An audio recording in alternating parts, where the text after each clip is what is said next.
جا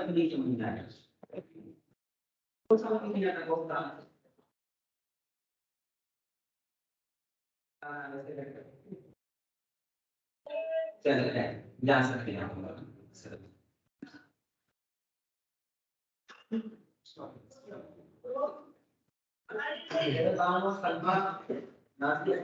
چلیے بسم اللہ الرحمن الرحیم نحمده ونصلي ونسلم على رسوله الکریم اما بعد فواتح الرحموت میں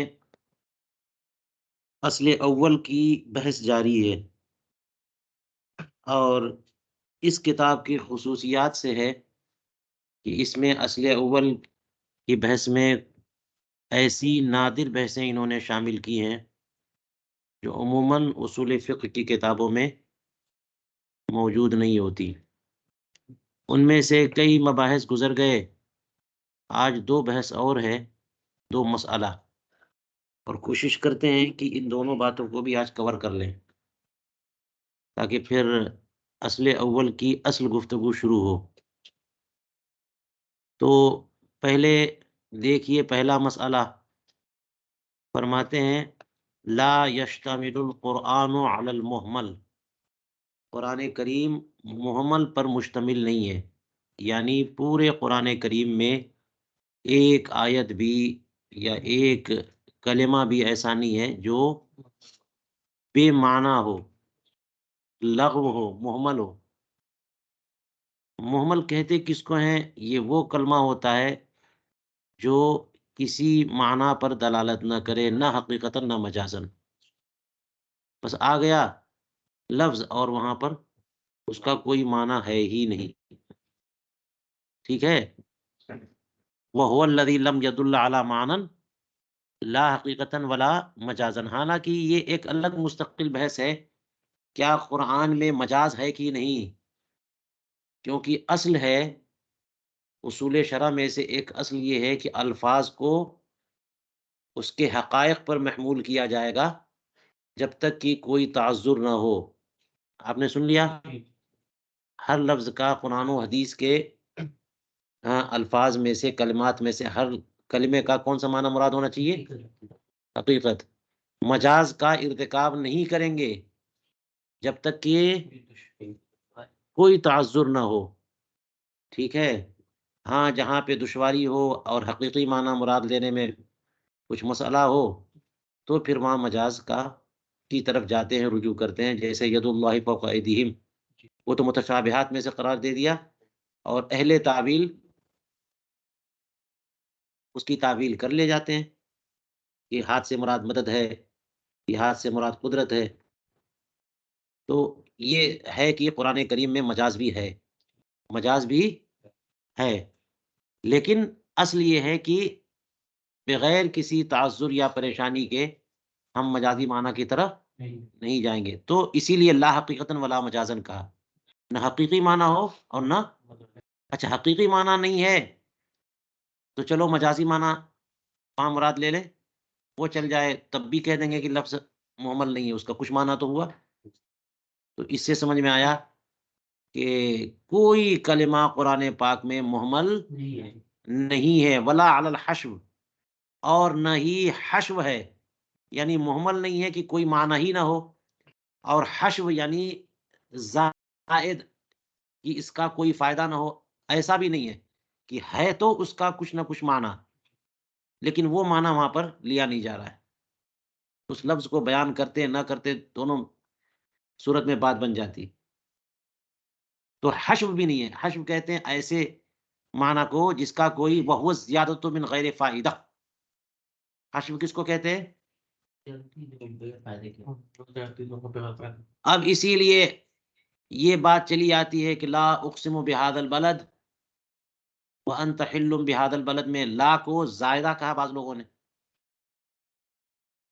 کیونکہ لا اقسم کا معنی ہے ہی نہیں کہ میں قسم نہیں یاد کرتا ہوں، بلکہ قسم یاد کرنا ہے، وہ جملہ منفی ہے ہی نہیں، ہے نا۔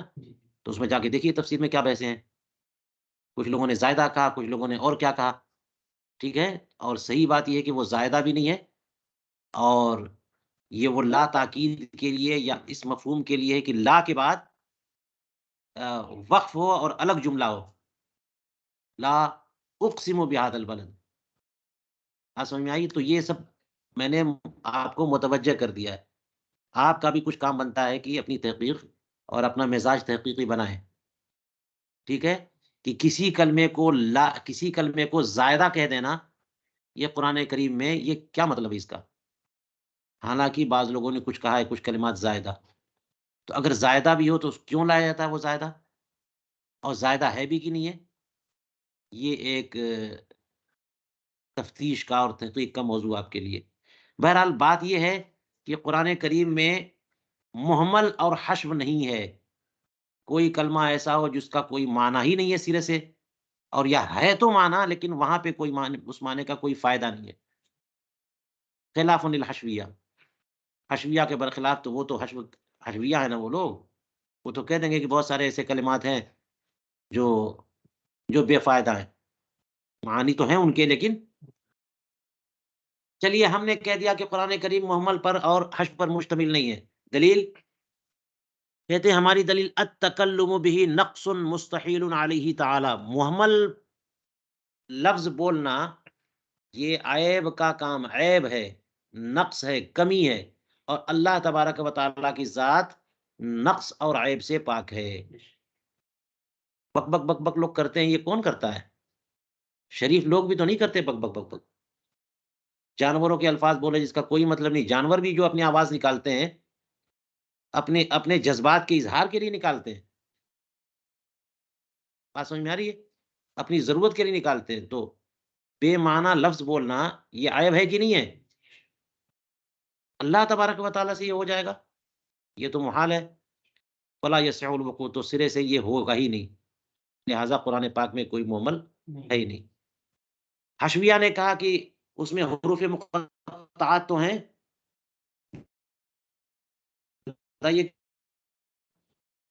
انہوں نے کہا محمل یا حشویہ، حشو ہے، زائد ہیں. ہاں ہاں، انہوں نے کیا کہا کہ حروف مقطعات ہیں کہ نہیں ہے قرآن پاک میں؟ ہیں؟ اور محمل کا مطلب یہ ہے کہ کوئی ایسا لفظ جس کا کوئی معنی نہ ہو، اور مقطعات کا کوئی معنی نہیں ہے.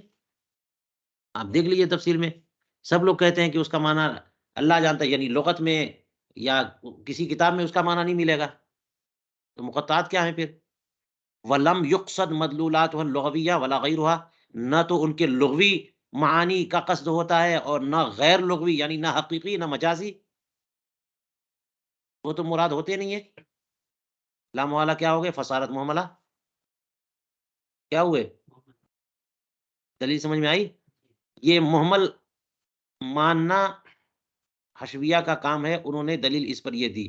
اور حشو یعنی کچھ ایسے کلمات بھی ہیں جن کا معنی تو ہے لیکن زائد ہے، وہ فائدہ نہیں ہے. اس کی دلیل وہ یہ دے رہے ہیں وَفِيهِ نَحْوُ إِلَٰهَيْنِ اثْنَيْنِ. سورہ نحل میں دیکھ لیجیے، ریفرنس دیا ہوا انہوں نے کہ قرآن کریم میں بھی تو یہ کلمہ ہے الٰہَيْنِ اثْنَيْنِ، ہیں دو معبود. تو جب الٰہین خود تثنیہ ہے تو اثنین کی کیا ضرورت ہے؟ الٰہین سے معنی نکل آیا نا کیا؟ دو. تو اثنین نے کوئی نیا معنی نہیں دیا جو الٰہین سے ادا نہیں ہوا، تو مکرر ہوا. اور یہ معنی ضرور رکھتا ہے اثنین، لیکن یہاں پر اس معنی کا کوئی فائدہ نہیں. والثانی مکرر، اور دوسرا لفظ اثنین مکرر ہے، اس میں کوئی فائدہ نہیں ہے. دلیل سمجھ میں آ گئی؟ جواب پہلا جو انہوں نے اعتراض کیا کہ اعتراض کیا ان کی دلیل کہ حروف مقطعات تو ہیں جس کا کوئی معنی نہیں. یہ ہم نے کہا کہ یہ بالکل غلط بات ہے کہ حروف مقطعات محمل ہے. وہ متشابہات ہیں. فرق کرو محمل میں متشابہ میں. متشابہ آیات متشابہات میں قرار دیا گیا ان کو. متشابہات کا مطلب یہ ہوتا ہے کہ ان کے معانی ہیں ہمیں پتہ نہیں ہے. تو جناب آپ کو جو پتہ نہیں ہے وہ سب محمل ہو گیا. تو پوری لغت آپ کو پتہ ہے، کوئی بھی لغت کھول لیجیے، سب پتہ ہے آپ کو. ہمیں پتہ نہیں ہے تو محمل ہو گیا.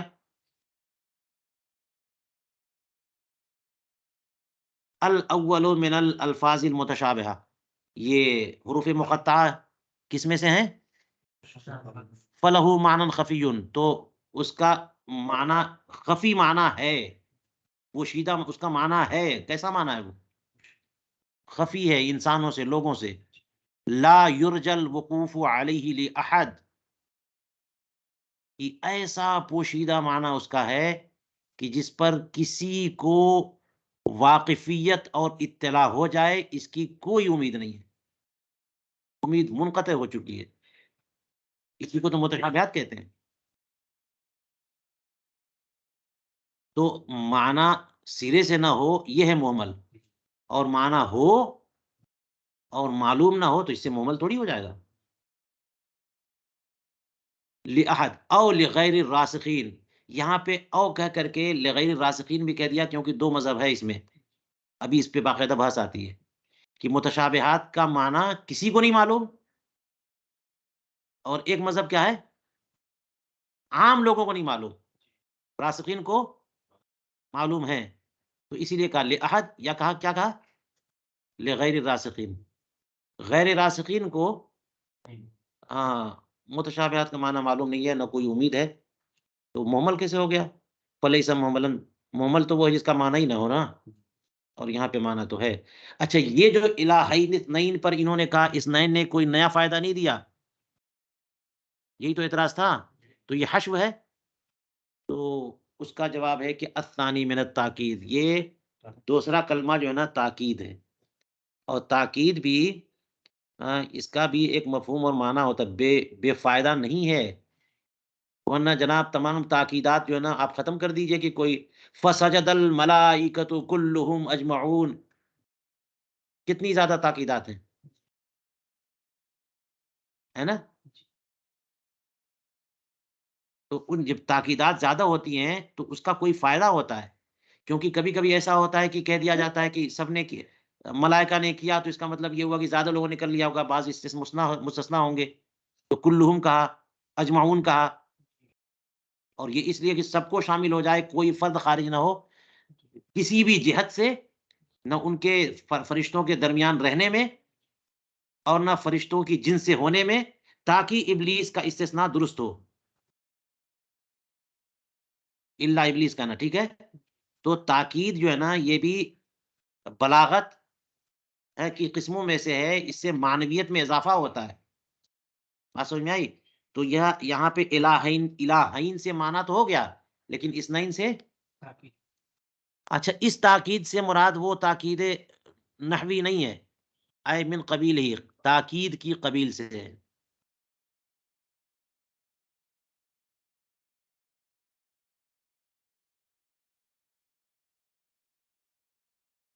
تاکید کی قبیل سے ہے، وہ تقریری ما قبل، اور جو بات پہلے بیان کی جا چکی ہے اسی کو ثابت کرنا، مقرر کرنے کے لیے، لت تاکید النحوی ولا یخفى ما فیہ من الفوائد، اور تاکید میں جو فوائد ہیں وہ پوشیدہ تھوڑی ہیں.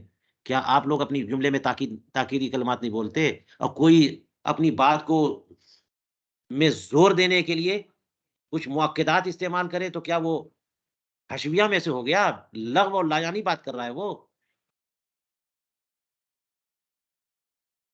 فلا حشوہ، تو یہاں پر کوئی حشو نہیں ہے. ففہم، تو آپ اس سے سمجھنے کی کوشش کرو. چلیے ایک مسئلہ نپٹ گیا، ٹھیک ہے. چلیے اب دوسرے.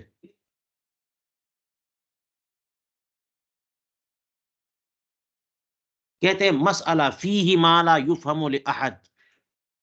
ایک اور بحث یہاں پر یہ ہے کہ قرآن کریم میں کچھ ایسے مقامات ہیں جو کسی کے لیے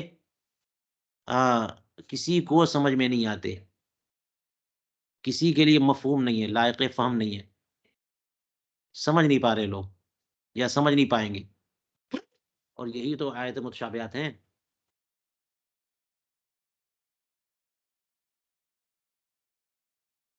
اس میں کچھ کلمات ایسے ہیں یا کچھ مقامات ایسے ہیں جو کسی کو سمجھ میں نہیں آئیں گے.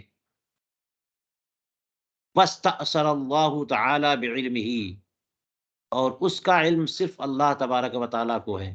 اللہ تعالیٰ نے اپنی ذات کو اس کے علم کے ساتھ خاص کر لیا اور ترجیح دے دی، بس میرے علاوہ کوئی نہیں. تو اب اس میں لوگوں نے کہا کہ اب یہ کون سی بات ہوئی، اس میں کیا مقصد ہو سکتا ہے، کیا حکمت ہے؟ تو حکمت بتایا لوگوں نے کہ یہ بھی حکمت ہے کہ تم عاجز رہو، ہیں کچھ تو ایسے مقامات ہوں جہاں جس کو سمجھنے سے تم عاجز رہو، تاکہ پتہ چلے کہ کلام کا لیول کیا ہے، انسانوں کے لیول سے اوپر ہے۔ بات سمجھ میں آئی؟ جی ہوتا ہے نا کہ کلموا الناس قدر عقولہم، لوگوں سے ایسی بات کرو جو ان کی سمجھ کے حساب سے ہو۔ تو جہاں تعلیم اور تلقین مقصود ہے تو ایسی بات کرنی چاہیے، ما فوق الفطرت بات نہیں ہونی چاہیے، ورنہ تعلیم مقصود ہے اور تعلیم ہی نہیں ہو پائی، کوئی سمجھ ہی نہیں پا رہا ہے۔ اور کچھ مقامات ایسے ہیں کیونکہ کلام الہی کلام ربانی ہے، تو اپنے لیول کا کلام مت سمجھ لو، اس لیے جو ہے نا وہ کچھ ایسے مقامات ہوں گے جسے تم سمجھنے سے عاجز ہوگے، تاکہ سمجھ لو کہ یہ کلام جو ہے نا وہ معجز ہے، ہم نہ پیش کر سکتے ہیں، نہ بہت سارے مقامات ہم سمجھ سکتے ہیں۔ آواز نہیں آ رہی ہے۔ آواز آ رہی آواز کلیئر ہے، آپ کی آواز کلیئر تو رہی ہے آواز؟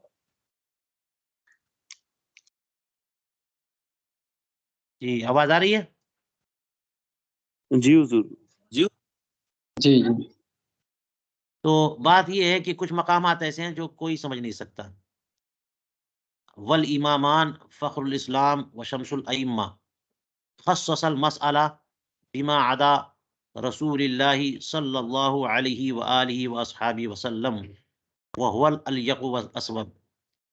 اور یہ دو عظیم امام فخر الاسلام بزدوی، امام شمس الائمہ، اب ہو سکتا ہے اس سے مراد امام شمس الائمہ السرخسی ہوں، ورنہ حلوانی مراد بھی ہوتے ہیں، لیکن شمس الائمہ سرخسی نے جو ہے نا چونکہ اصول میں کتاب لکھی ہے، ٹھیک ہے، اصول سرخسی ہے، اس لیے ہو سکتا ہے اس کا حوالہ ہو۔ تو یہ دونوں عظیم ائمہ، انہوں نے اس مسئلے کو حضور کریم علیہ الصلوۃ والسلام کے علاوہ جو باقی انسان ہیں ان کے ساتھ خاص کیا ہے کہ کچھ مقامات ایسے ہوں گے جو قابل فہم نہیں ہیں، جو مفہوم نہیں ہے، جو سمجھ نہیں سکتا کوئی، اس سے مراد سرکار کے علاوہ، اس سے مراد کیا؟ حضور کریم علیہ السلام کے علاوہ۔ وجہ کیا ہے؟ وجہ یہ ہے کہ حضور، دلیل آگے دے رہے ہیں، حضور کریم علیہ الصلوۃ والسلام پر قرآن نازل ہوا نا، اللہ تعالیٰ کا کلام جبریل لائے، کہاں لائے؟ حضور کریم علیہ الصلوۃ والسلام کے قلب اطہر پہ۔ تو جو کلام جس کو پہنچایا جا رہا ہے وہی نہ سمجھ سکے تو یہ ایک لغو معاملہ ہو جاتا ہے۔ بس ہم نے آپ سے ایک میسج، آپ کو ایک میسج دیا اور ایسا میسج دیا جو آپ ہی سمجھ نہیں پا رہے، تو ایسا خطاب جو مخاطب سمجھ نہ سکے، یہ خطاب لغو اور لا یعنی ہوتا ہے کہ نہیں ہوتا ہے؟ اللہ تبارک و تعالیٰ عبث اور لغو سے بھی پاک ہے، تو ایسا کیسے ہو سکتا ہے کہ اللہ نے خطاب کیا اپنے حبیب سے اور مخاطب وہ ہیں اور وہی نہیں سمجھ سکے، تو اور وہ سمجھ گئے کام ہو گیا، اب امت باقی نہیں سمجھ سکے تو یہ تو بات سمجھ میں آتی ہے، کیونکہ اس کا لیول اتنا ہائی ہے کہ امت نہیں سمجھ سکتی۔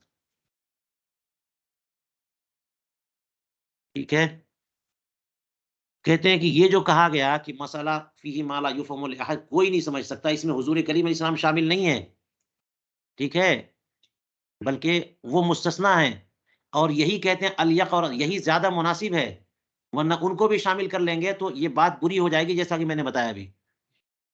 کئی فلا، کیوں ان کو مستثنا نہ کیا جائے؟ والخطاب بما لا يفهمه المخاطب لا يليق بجنابه تعالی، کہ خطاب ایسی بات سے، ایسے پیغام سے، ایسے جملے سے خطاب کرنا جسے مخاطب سمجھ ہی نہ سکے، اللہ تبارک و تعالیٰ کی بارگاہ کے مناسب یہ نہیں ہے۔ کہتے ہیں وہ ہوا مذہب السلف، اور یہی اسلاف کا مذہب ہے اہل سنت الجماعت، کہ کچھ مقامات ایسے ہیں جو کوئی سمجھ نہیں سکتا حضور کے علاوہ۔ اسی لیے ہم آیات متشابہات کے بارے میں اور حروف مقطعات کے بارے میں کیا بولتے ہیں کہ اس کے وہ معانی ہیں جو اللہ جانے اور اس کے رسول جانے، ہم اس کی حقانیت پر ایمان لاتے ہیں، ٹھیک ہے۔ وقیلا کلہ مفہوم، یہ تو اسلاف کا موقف ہے، لیکن متأخرین کہتے ہیں کہ سب کے سب جو ہے نا مفہوم ہے، قرآن کا کوئی مقام ایسا نہیں ہے جو مفہوم نہ ہو۔ ہاں یہ ہے کہ سب کو نہیں پتا، لیکن خواص کو کچھ اہل اللہ ہیں ان کو پتا ہے۔ کلہ مفہوم لبعض من العلماء، کچھ علماء کو تو پتا ہے، سب کے سب وَيُعْزَى إِلَى الْإِمَامِ الشافعی، اور یہ قول امام شافعی کی طرف منسوب ہے، امام شافعی کی طرف منسوب ہے کہ وہ کوئی مقام ایسا نہیں ہے جو مفہوم نہ ہو، خواص کو تو پتہ ہے۔ وَرَوَى ابن جریر عن ابن عباس اِنَّا مِمَّن نَعْلَمُ تَأْوِيلَهُ أَيْ الْمُتَشَابِهِ، یہ حضرت عبداللہ ابن عباس کی ایک روایت ہے کہ ہم لوگ بھی متشابہات کی تعویل جانتے ہیں، یہ امام شافعی کا قول ہو گیا۔ اس طرح کی باتیں، اس طرح کی روایتیں جو ہے نا ان کے لیے مبنا ہوں گی کہ سیدنا عبداللہ ابن عباس کیا کہہ رہے ہیں کہ ہمیں بھی متشابہات کے معنی معلوم ہیں، ہمیں بھی انا ممن نعلم، یا بہتر یہ ہے کہ انا پڑھنے کے بجائے انا پڑھے، انا ممن نعلم تأویلہ، میں ان لوگوں میں سے ہوں جو متشابہات کی تعویل یعنی معانی جانتے ہیں۔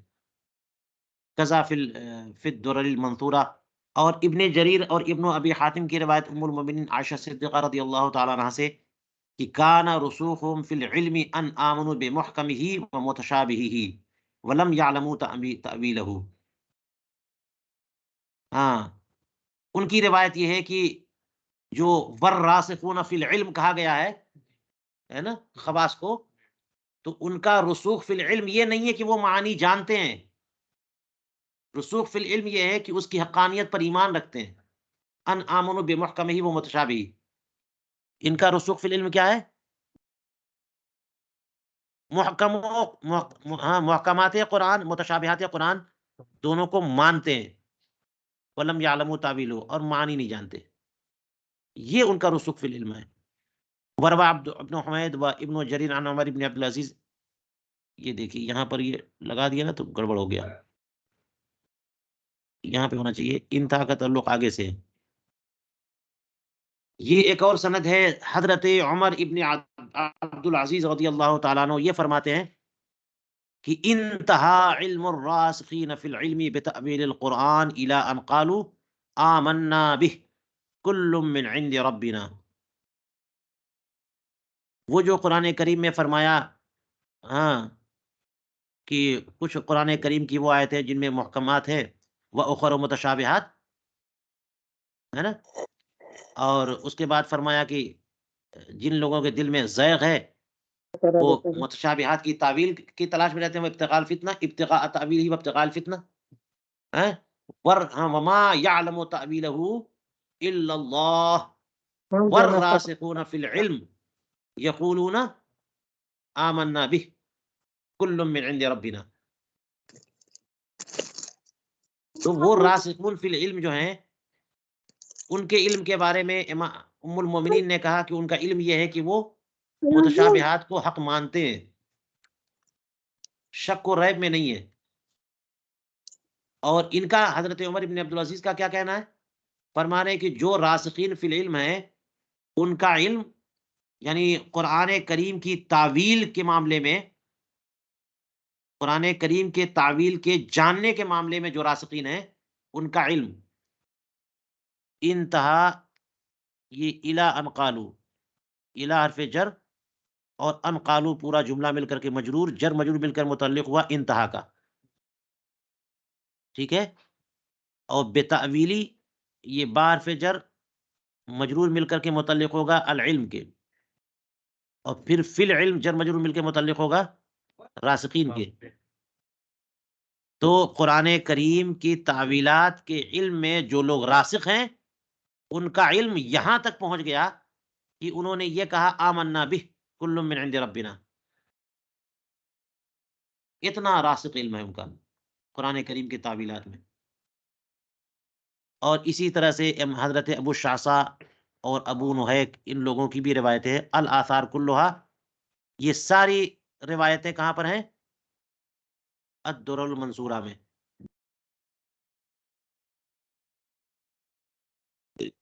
اس سے اندازہ ہوا کہ بعض خواص کو علم ہے آیات متشابہات کا، لہٰذا یہ کہنا کہ قرآن کریم کے کچھ مقامات ایسے ہیں جو کسی کو پتہ نہیں ہے، یہ صحیح نہیں ہے، بلکہ کچھ ایسے مقامات جو ایسے مقامات ہیں، یا تمام قرآن کچھ نہ کچھ لوگ تو ہیں جو سارے مقامات پتہ ہے، خواص کو ہی صحیح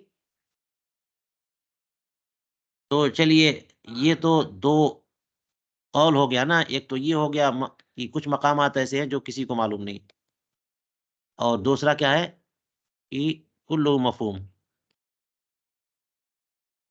لیکن پہلے والے قول کو کہا کہ اسلاف کرام اہل سنت والجماعت اسی کے قائل ہیں, تو اس لیے لنا اب یہاں سے دلیل شروع ہو رہی ہے. ٹھیک ہے, چلیے اس لیے یہی راجح ہے, اور اس کے مقابلے میں جو روایتیں آ رہی ہیں یا آئیں گی ان کا مطلب سمجھنا ہوگا کہ حضرت عبداللہ ابن عباس رضی اللہ تعالیٰ عنہ نے کہا کہ میں بھی تعویل قرآن متشابہات کی تعویل جانتا ہوں, ہے نا, اس کا کیا مطلب. اور حضرت عمر ابن عبدالعزیز نے کیا کہا کہ ان کا رسوخ اتنا پہنچ گیا, یعنی وہ جانتے جانتے یہاں تک پہنچ گئے کہ وہ ایمان تک لائے. ایمان علم کا اعلیٰ درجہ ہے. چلیے ہماری دلیل کہ کچھ مقامات تو ایسے ہیں جو اللہ اور رسول کے علاوہ کوئی نہیں جانتا. دلیل لنا الوقف علی وما يعلم تأویلہ الا اللہ, یہ دلیل ہے. ہمارا کہنا یہ ہے کہ یہیں پر وقف جو ہے نا لازم ہے, یہیں پر وقف کیا ہے, لازم ہے. کہ زائغین جو ہیں وہ کیا کہتے ہیں, یہ آیت کریمہ آگے آ رہی ہے, دیکھیے یہ پوری آیت کریمہ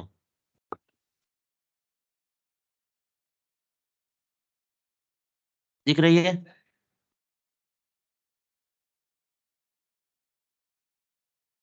وہ الذی انزل علیک الکتاب منہ آیات محکمات, کچھ محکم آیتیں ہیں, یہی اصل ہیں. اور ام الکتاب کا مطلب یہ ہو گیا کہ کتاب قرآن کی اصل وہی ہے کہ کہیں پر کوئی کنفیوژن ہو, سمجھ میں نہ آئے, تو آپ ام الکتاب کی طرف پھیرو, اس سے معانی کی تعین کرو, اس سے مدد لو. اور کچھ مقامات ایسے ہیں جو متشابہات میں سے ہیں, تو جن کے دلوں میں زیغ اور کجی ہے وہ تو متشابہات کے ہی پیچھے پڑیں گے نا.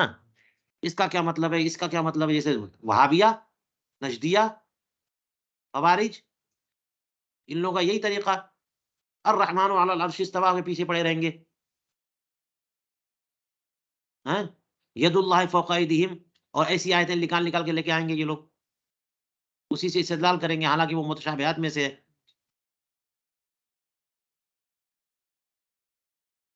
ابتغاء الفتنۃ, یہ فتنہ لوگوں کا عقیدہ بگاڑنے کے لیے, اس کی تعویل تلاش کرنے کے لیے. وما یعلم, حالانکہ اس کی تعویل نہیں جانتے مگر اللہ. یہاں پر دیکھیے اللہ پر میم ہے کہ نہیں ہے, وقف لازم ہے. اس کا مطلب یہ ہوا کہ یہاں پر وقف کرنا ہوگا, اور یہی قرات ہے. وما یعلم تأویلہ الا اللہ, یہی قرات ہے ائمہ کرام کی کہ الا اللہ پر وقف کرے, تاکہ والراسخون فی العلم جو ہے نا اس پر عطف نہ ہو جائے. اگر عطف ہو جائے گا تو اس کا مطلب یہ ہوگا کہ اس کی تعویل نہیں جانتے مگر اللہ اور راسخون فی العلم, یعنی اللہ کو بھی پتا ہے اور راسخون فی العلم کو بھی پتا ہے. ٹھیک ہے, اور اگر وقف کر لیں گے تو کیا معنی ہوگا, اللہ کو پتا ہے, اور والراسخون جملہ مستانفہ ہو جائے گا, الگ جملہ, اور اس کے بارے میں یہ ہوگا والراسخون فی العلم یقولون آمنا بہ کل من عند, اور راسخون فی العلم جو ہے نا, یہ لوگ کیا, ان کا کیا کام ہے, یہ لوگ کہیں گے کہ ہم اس پر ایمان لائے اور سارا کے سارا کلام ہمارے رب کی طرف سے. جاننے کا معاملہ نہیں ہے, ایمان ہم سب کو حق مانتے ہیں. تو یہ جو وقف کیا جائے نا, یہ وقف دلیل ہے. بات سمجھائی, پہلی دلیل ہماری کیا ہے کہ والراسخون فی العلم سے پہلے وما یعلم تأویلہ الا اللہ, اس پر وقف, الوقف علی الا اللہ یہاں پر. فلا يحتمل عطف قوله تعالی والراسخون فی العلم علیہ, تو اس لیے والراسخون فی العلم کا عطف جو ہے الا اللہ پر ہو جائے, یہ احتمال ختم ہو جائے. یہ احتمال نہیں, وہ مستانفہ جملہ, الگ جملہ ہے, تاکہ الراسخون فی العلم کا عطف اس پر نہ ہو, کس پر, الا اللہ پر. لأن الوقف على المعطوف علیہ قبل ذکر المعطوف فی موضع الاشتباہ ممتنع,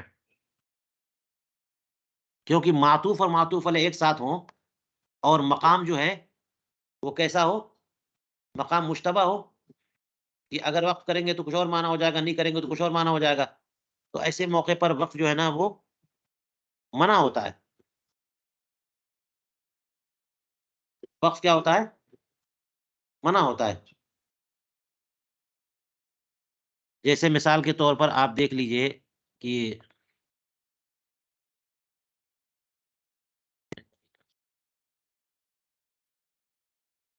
جیسے آپ کہے جاءنی زیدن کے ساتھ کہیے و بکرن، تو زید معطوف علیہ اور بکرن معطوف.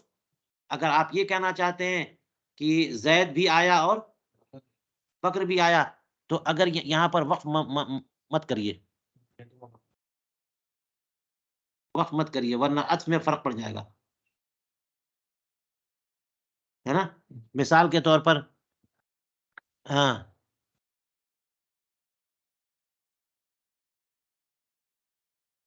وعمر لم یأتی، اگر یہ کہیں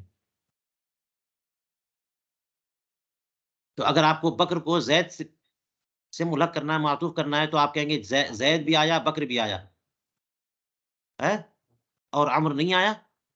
لیکن اگر یہاں پر یہ دیکھیں بکر بیچ میں جو آ گیا نا، یہ 3 بندے ہو گئے نا، زید، بکر اور عمر. اب بکر بیچ میں پڑ گیا بیچارہ، وہ کدھر جائے کہ ادھر جائے، کیونکہ یہ کہنا ہے کہ زید آیا اور آگے کیا کہنا ہے کہ فلاں نہیں آیا. تو زید آیا اور عمر نہیں آیا، بکر کدھر گیا؟ اگر آپ کو یہ کہنا کہ بکر آیا تو یہاں پر وقف مت کریے، یہاں پر کریے آگے.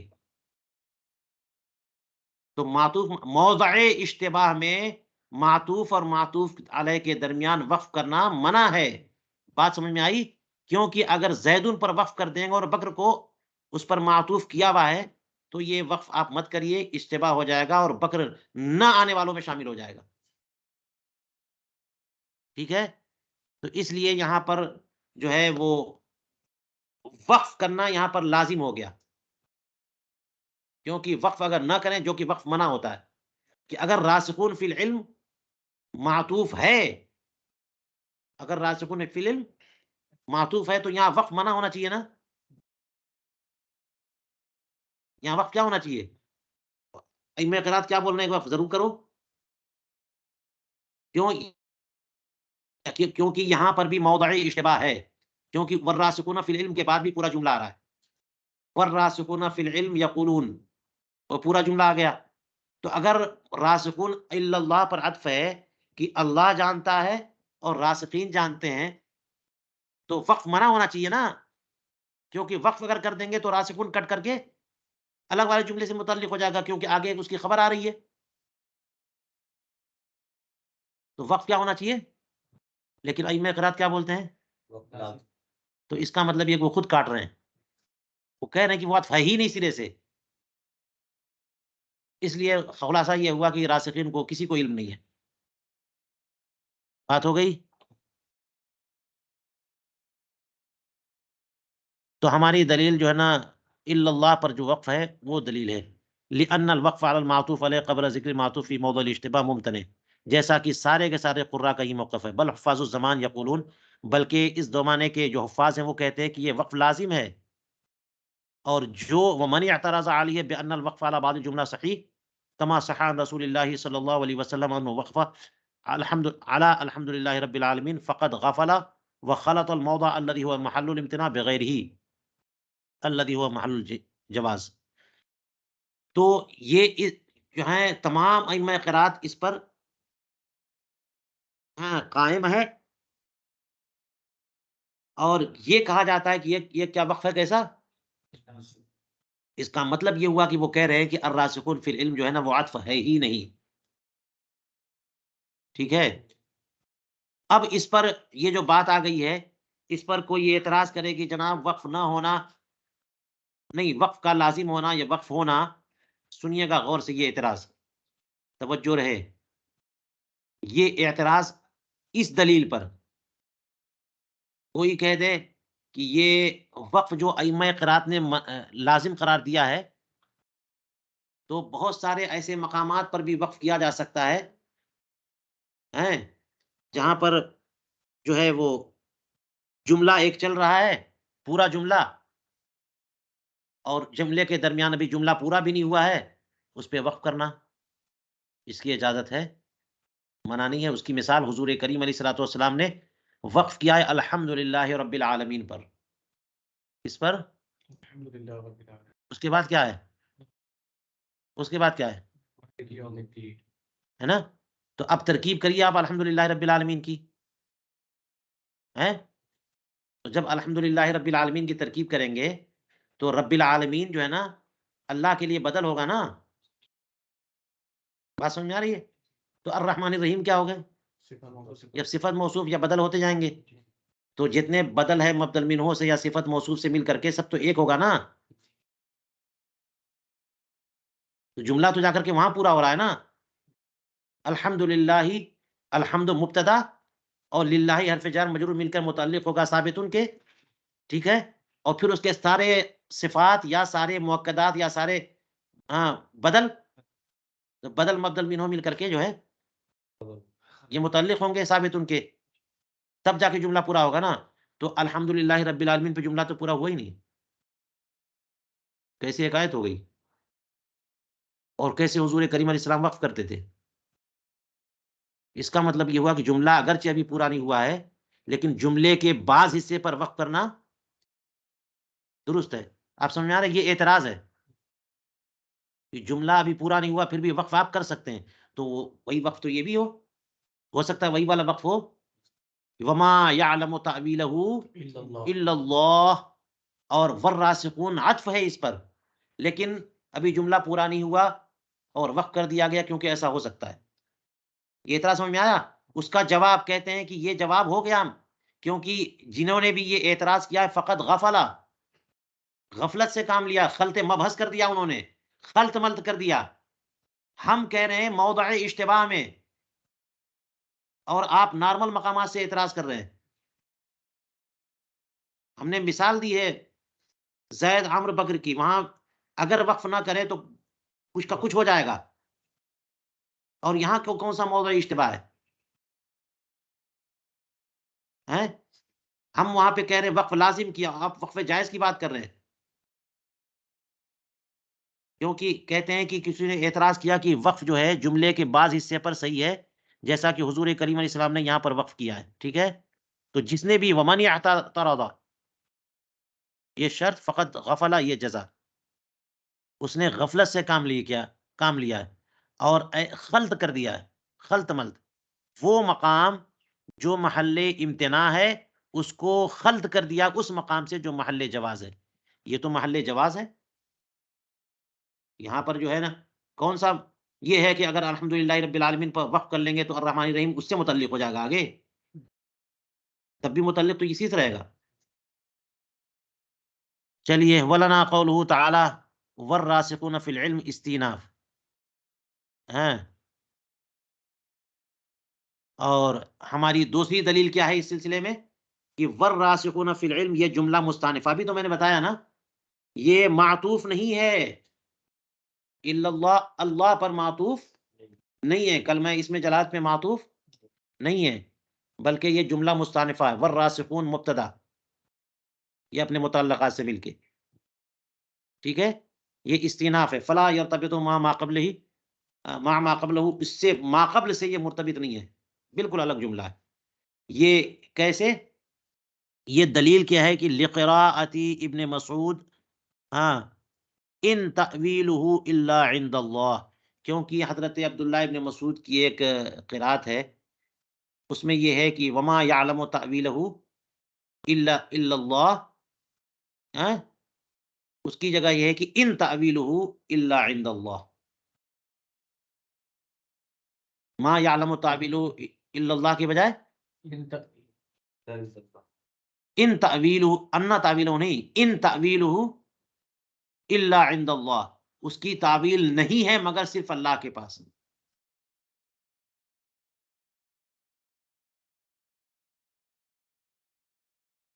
ٹھیک ہے. یہ جو قرات ہے ایک ان تأویلہ الا عند، ان تأویلہ الا عند اللہ، یہی نہ ہے. تو اب والراسخون فی العلم یقولون آمنا بھی، یہ جملہ مستانفہ ہو گیا. اس قرات سے والراسخون فی العلم کا جملہ مستانفہ ہونا متعین ہے. اس قرات سے. کون سی قرات سے؟ اور جو مشہور قرات ہے اس میں دیکھیے دونوں گنجائش لفظی طور پہ نکل رہی ہے نا. الا اللہ، یہ بات پوری ہو گئی. وما یعلم تاویلہ الا اللہ، یہ بات پوری ہو گئی. اور والراسخون فی العلم جو ہے نا وہ جملہ مستانفہ ہے. اور یہ بھی احتمال ہے لفظی طور پر کہ الا اللہ میں حرف استثناء اور اللہ معطوف علیہ، واو حرف عطف اور راسخون فی العلم معطوف، اور معطوف علیہ دونوں مل کر کے مستثنیٰ ہوئے. اور پھر یقولون یہ سب حال بنے گا پھر. تو احتمال وہاں پر ہے. لیکن اگر یہ والی قرات آپ پیش نظر رکھیں ان تأویلہ الا عند اللہ، تو اب یہاں پر کوئی چانس نہیں ہے کہ والراسخون کو عطف کر سکیں آپ. والراسخون فی کیا ہوگا پھر؟ جملہ مستانفہ ہوگا، الگ جملہ ہوگا. وجہ کیا ہے؟ وجہ یہ ہے کہ بھائی آپ کو اتنا تو پتا ہے نا کہ عطف معطوف جو ہے نا یہ توابع میں سے ہیں.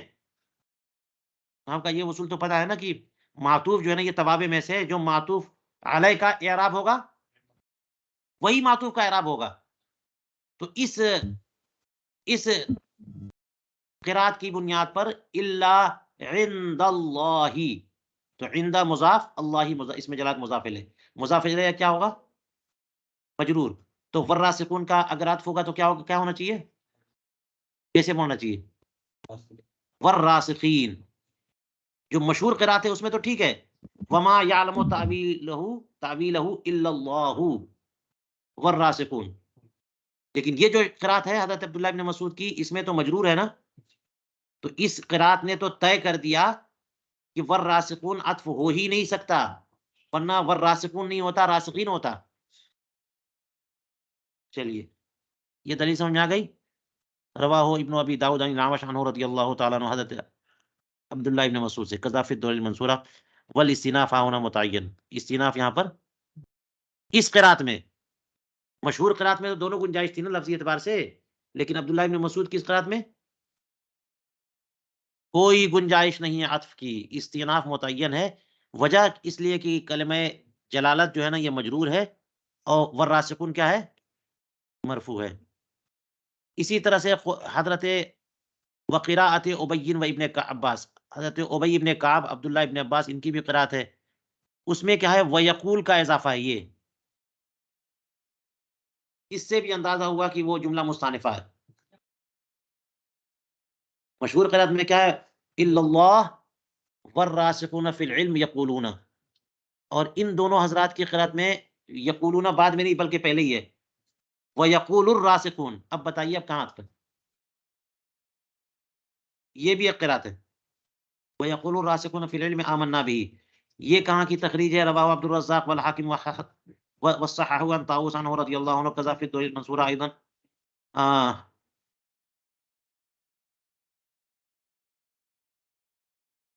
لیکن ان دونوں روایتوں میں کہتے ہیں وضعف فی التیسیر یا وضعف فی التیسیر روایت ابی رضی اللہ عنہ. تیسیر یہ کون سی کتاب ہے؟ اصل میں تیسیر نام سے کئی کتابیں ہیں اصول وہ مختلف قراتوں کے تعلق سے، لیکن ہو سکتا ہے کوئی اور کتاب ہو. تو تیسیر میں ابی ابن کعب رضی اللہ عنہ کی روایت کو ضعیف قرار دیا. یعنی یہ قرات حضرت ابی کی بھی ہے اور حضرت عبداللہ ابن عباس کی. ایک قرات ضعیف قرار دے دیا تو عبداللہ ابن عباس کی قرات تو محفوظ ہے. کہتے ہیں وفی حاضر روایت الاستئناف متعین. اس روایت میں بھی استئناف کیا ہے؟ تو دو روایت آپ کے سامنے آ گئی، عبداللہ ابن مسعود کی تلاوت اور عبداللہ ابن عباس کی قرات اور ابی ابن کعب کی قرات. ابی ابن کعب کی قرات کو اگر ضعیف بھی مان لیجئے تو عبداللہ ابن عباس کی تلاوت کی روایت، اور اس میں بھی استئناف متعین ہے. اور پہلے ہم کہہ چکے ہیں کہ یہ سب شاذ قراتیں ہیں نا، اور شاذ قراتیں بھی حجت ہیں. والقرات الشاذہ حجت کما سبق. ٹھیک ہے. ولا اقل من انه يرجح احد محملی المتواتر. اور اس سے کم تو نہیں ہے کہ یہ جو شاذ قرات ہے یا یہ روایت ہے یا یہ اثر ہے، یہ متواتر کے دو محمل میں سے ایک محمل کو راجح قرار دیتا ہے. کیا مطلب اس کا ہے؟ ولا اقل من انه يرجح احد محملی المتواتر. یہ جو روایت آ گئی ہے حضرت عبداللہ ابن مسعود کی، حضرت عبداللہ ابن عباس کی، جس نے عطف کو کا احتمال ختم کر دیا ہے اور استیناف کو متعین کر دیا ہے کہ نہیں ہے؟ لیکن جو مشہور متواتر قرات ہے وما يعلم تاویلہ الا اللہ والراسخون فی العلم یقولون، اس میں دونوں گنجائش ہے کہ نہیں ہے؟ تو دونوں محمل ہے کہ نہیں ہے؟ لفظی اعتبار سے، لفظی اعتبار سے وہاں پر عطف بھی ہو سکتا ہے اور استیناف بھی ہو سکتا ہے. تو متواتر قرات میں گنجائش ہے عطف کا بھی، عطف کی بھی گنجائش ہے اور استیناف کی بھی گنجائش ہے. تو ان دونوں گنجائشوں میں سے، ان دونوں محمل میں سے ایک محمل کو اس قرات شاذہ نے متعین کیا کہ نہیں کیا؟ یہ وجہ ہے کہ قرات شاذہ بھی معتبر مان لیتے ہیں ہم لوگ، کہ ان دونوں معانی جو بھی گنجائش تھے ان سے تیسرا کچھ نہیں نکالا، کوئی غلط اور فاسد معنی نہیں نکالا، انہی میں سے ایک کو متعین کیا. تو کچھ نہ کچھ طاقت اور کچھ نہ کچھ پاور قرات شاذہ میں ہے نا. تو ان جو متواتر قرات ہے ان میں، اس میں جو ہے نا متواتر قرات میں عطف کا بھی احتمال اور استیناف کا بھی احتمال، اور استیناف کے احتمال کو ترجیح دے رہی ہے یہ شاذ قرات. تو جو عطف والا احتمال ہے وہ کمزور ہوا کہ نہیں ہوا؟ کیونکہ وہ گنجائش تھی نا وہاں پہ، اس کے سپورٹ میں تو کوئی قرات شاذ قرات نہیں ہے اور اس کے سپورٹ میں شاذ قرات موجود ہے. ترجیح کی وجہ ہوئی کہ نہیں ہوئی؟ بات سمجھ میں آئی کہ نہیں آئی؟ نہیں سمجھ میں آئی.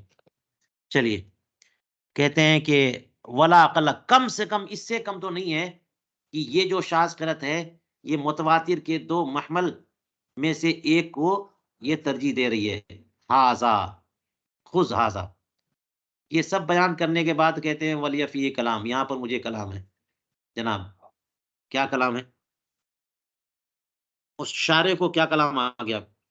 کہتے فَإِنَّ الْمَسْأَلَةَ لَيْسَتْ مِمَّا يَتَعَلَّقُ بِالْعَمَلِيَّاتِ. یعنی ایک اضافہ کرنا چاہ رہے ہیں کہ یہ ابھی بات ہوئی تھی کہ قرات شاذہ، ابھی کہا نہیں انہوں نے قرات شاذہ حجت ہے کما سبق، لیکن وہاں بات ہو گئی ہے نا کہ وہ عمل میں حجت ہے، علم میں نہیں ہے.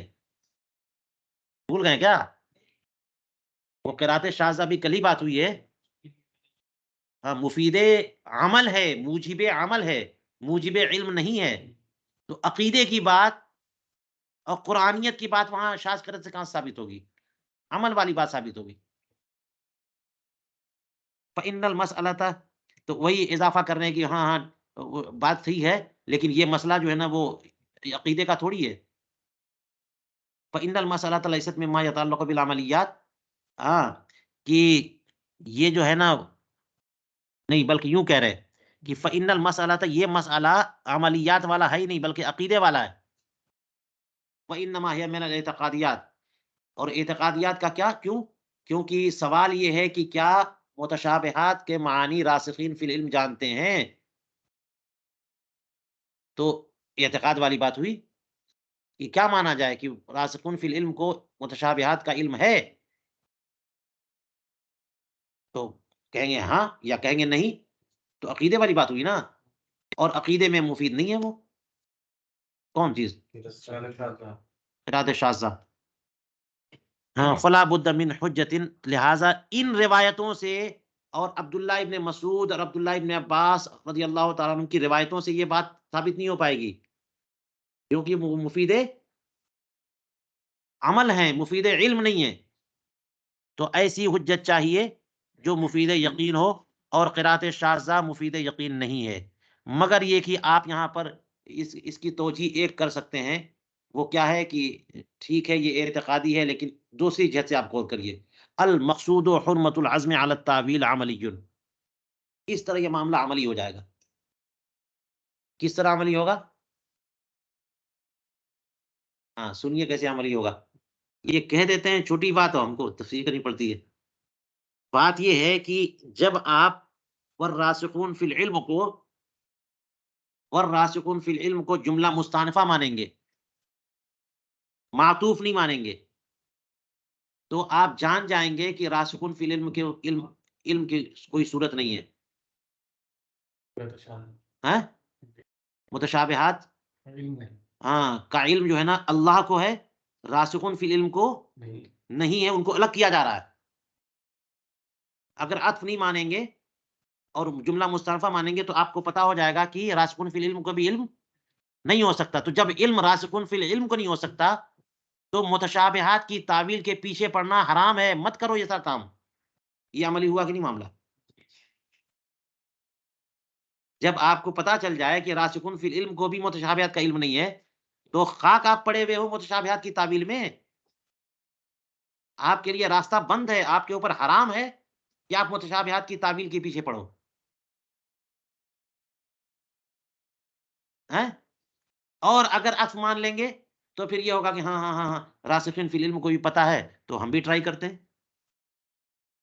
ہم لوگ بھی ٹرائی کریں۔ تو تعویل متشابہات کی تعویل جاننے کی کوشش جائز یا ناجائز؟ اب بتاؤ یہ عملی مسئلہ ہے کہ نہیں ہے؟ چلیے المقصود، ہاں یہ کہہ سکتے ہیں المقصود حرمت العزم علی التعویل عملی، ٹھیک ہے۔ دو دلیل گزر گئی اسلاف کے موقف کی، اب ایک تیسری دلیل آ رہی ہے۔ دلیل سب اسی پہ دے رہے کہ قرآن پاک کے کچھ مقامات ایسے ہیں جو اللہ اور رسول کے علاوہ کوئی نہیں جان سکتا۔ تیسری دلیل وَلِسِيَاقِ الْآیَةِ، یہ کیوں ہم نے کہا قول موقف، ہمارا موقف کیوں ہے؟ اس لیے کہ یہ جو آیت کریمہ ہے نا اس کا سیاق و سباق آپ دیکھیے، اس کا کانٹیکسٹ دیکھیے۔ اللہ تبارک و تعالیٰ کا ارشاد گرامی ہے وَالَّذِي أَنزَلَ عَلَيْكَ الْكِتَابَ مِنْهُ آيَاتٌ مُحْكَمَاتٌ هُنَّ أُمُّ الْكِتَابِ وَأُخَرُ مُتَشَابِهَاتٌ فَأَمَّا الَّذِينَ فِي قُلُوبِهِمْ زَيْغٌ فَيَتَّبِعُونَ مَا تَشَابَهَ مِنْهُ ابْتِغَاءَ الْفِتْنَةِ وَابْتِغَاءَ تَأْوِيلِهِ وَمَا يَعْلَمُ تَأْوِيلَهُ إِلَّا اللَّهُ وَالرَّاسِخُونَ فِي الْعِلْمِ يَقُولُونَ آمَنَّا بِهِ كُلٌّ مِّنْ عِندِ رَبِّنَا وَمَا يَذَّكَّرُ إِلَّا أُولُو الْأَلْبَابِ۔ ترجمہ سب کو پتا ہے نا؟ تو یہ آیت کریمہ ہے، اس پر غور کریے، اس پر غور کریے اور پھر یہ ہماری بات سننے کی کوشش کریے۔ کہتے ہیں فَإِنَّ الزَّائِغِينَ الَّذِينَ حَظُّهُمْ ابْتِغَاءُ تَأْوِيلِ الْمُتَشَابِهِ لَا بُدَّ لَهُم مِّنْ عَدِيلٍ، زائغین کا کوئی مد مقابل تو ہونا چاہیے۔ زائغین یہاں دو گروپ بتایا نا، ایک گروپ کیا ہے، کون ہے؟ الذین فی قلوبہم زیغ، جی الذین فی قلوبہم زیغ، یہ ایک گروپ ہے، اور یہ والراسخون فی العلم یہ دوسرا گروپ ہے۔ تو جب اللہ تبارک و تعالی کسی بڑے مسئلے کو بیان کرتا ہے تو اس میں دو گروپ بتاتا ہے کہ کوئی مانے گا تو جنت میں، نہیں مانے گا جہنم میں، فریق فی الجنت و فریق فی السعیر، مومنین کافرین، مومنین مشرکین، ٹھیک ہے۔ تو یہاں پہ دو گروپ ہیں، زائغین راسخین۔ زائغین، اور بات چل رہی ہے آیات متشابہات کی، تو دو گروپ ہے نا۔ تو جب زائغین کو بیان کر دیا تو ان کا مد مقابل کوئی آنا چاہیے کہ نہیں آنا چاہیے؟ تو والراسخون کو جب آپ جملہ مستانفہ مانو گے نا تبھی تقابل ہوگا، ورنہ تقابل ہو ہی نہیں پائے گا۔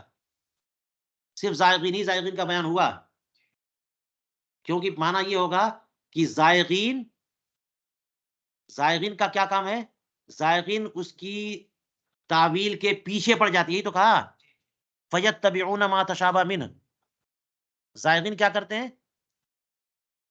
اور راسخین تعویلات کے پیچھے نہیں پڑتے بلکہ صاف صاف بات بول دیتے ہیں کہ ہم ایمان لائے۔ تو زائغین کا کام تعویل کے پیچھے پڑنا، اور راسخین کا کام تعویل کے پیچھے نہیں پڑنا، آمنا صدقنا کہنا۔ یہ دو بات ہوئی نا پوری، یہ تبھی ہو پائے گا جبکہ آپ عطف نہیں مانیے، ہے نا۔ تو کہتے ہیں کہ الزائغین الذین حظهم، جن کا حصہ کیا ہے؟ متشابہات کی تعویل کے پیچھے پڑنا، لا بد لهم من عدیل، ان کا مد مقابل کوئی چاہیے۔ فإن اللہ تعالی ما ذکر، کیونکہ اللہ تعالیٰ نے کسی بھی جماعت کا حکم ذکر نہیں کیا مگر وقارنا حکم عدیلہم، ان کے مد مقابل کے حکم کو اس سے ملایا۔ یہ لوگ ایسے ہوں گے، ان کے مد مقابل ایسے ہوں گے۔ ٹھیک ہے، ایسا کیا ہر جگہ.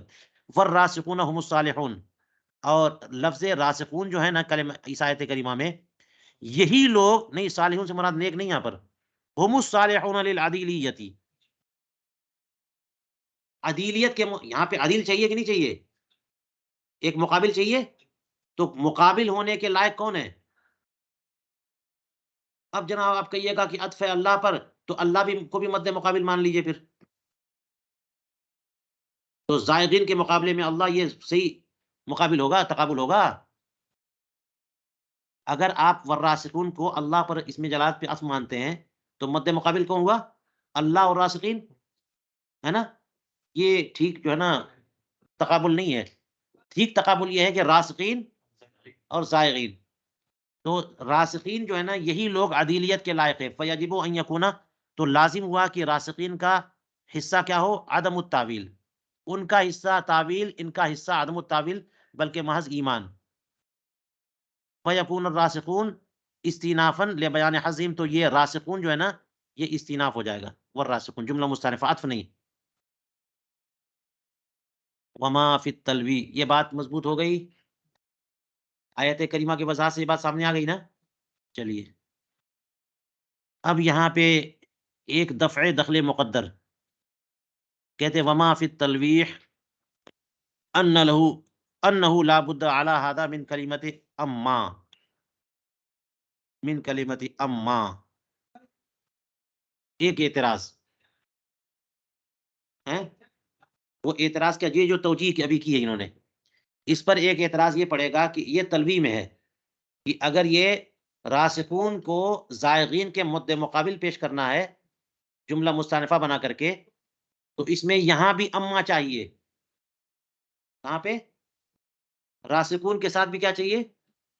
کیونکہ دیکھیے اس میں کیا آیت کریمہ میں، فَأَمَّا الَّذِينَ فِي قُلُوبِهِمْ زَيْغٌ، ان کے مقابل میں راسخون ہے تو فَأَمَّا الرَّاسِخِينَ، فَأَمَّا الرَّاسِخُونَ یہ ہونا چاہیے نا. فَأَمَّا، چونکہ فَأَمَّا پہلے ہے تو دوسرے مد مقابل کے بیان میں بھی فَأَمَّا ہونا چاہیے. تو یہ جو تلوی میں ہے کہ یہاں پر کلمہ اما چاہیے، تو اس کے جواب میں کہہ رہے ہیں کہ یہ کوئی ضروری نہیں ہے. فلیس بشیء، اما یہاں آنا ضروری. فَإِنَّ مَن تَتَبَّعَ کتاب اللہ یجد ھذا النحو من الاستعمال من غیر اما، کیونکہ جو بھی قرآن کریم کے تتبع و تلاش کرے گا اور تحقیق کرے گا کہ کہاں کہاں مد مقابل کا بیان ہوتا ہے، کیا ہر جگہ اما موجود ہوتا ہے، تو اس طرح کا اسلوب کئی جگہ ملے گا بغیر اما کے.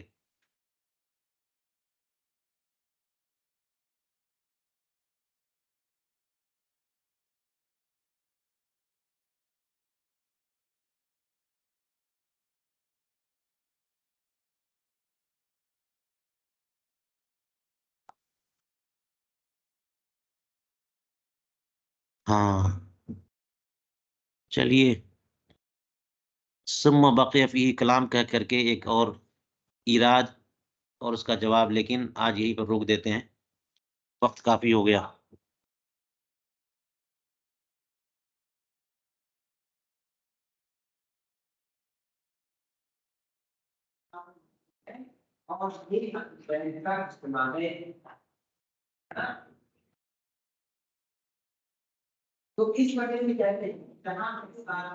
ٹھیک ہے.